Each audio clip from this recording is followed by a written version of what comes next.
So Karen Reed not guilty of second-degree murder. A huge win for Karen Reed and her defense team. The jury acquitted on all of the big charges against her. They did convict her of a lesser charge of operating a vehicle under the influence. So 30 days of testimony, 4 days of deliberations.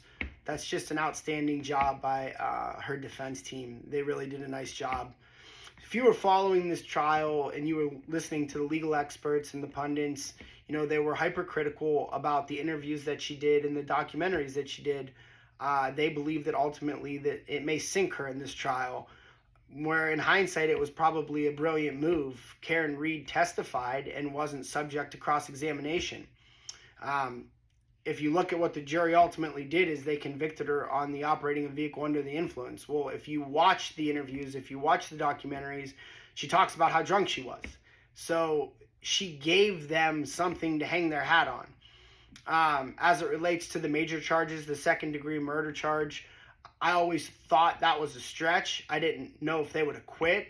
I thought it may be another hung jury, and really, as nice as a hung jury is, it's not a win for Karen Reed, because she would find herself back in this position a year from now, fighting this case again, spending money to defend herself, and the mental anguish that she would go through again would be astronomical. So really a nice job by her lawyers in securing an acquittal for her. It will be interesting to see how the civil case plays out. John O'Keefe's family did sue her in court for money, and that's what a civil action is versus a criminal action where she was facing a long time in prison. But it's interesting how it all unfolded. It'll be interesting in the weeks and months to come to hear her side and her perspective of what she thought, now that she can openly speak, because there's no double jeopardy. Anything she says now, she cannot incriminate herself.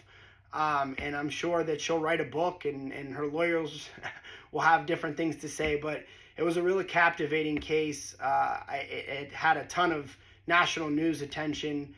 And if you watched and you saw all the people outside that were supporting her, I watched interviews, people were coming from North Carolina, all different states to come support her. So it was really a interesting trial. It's going to be one of those that goes down in history, and people will talk about and write about for a long time. But congratulations to her lawyers on a heck of a job.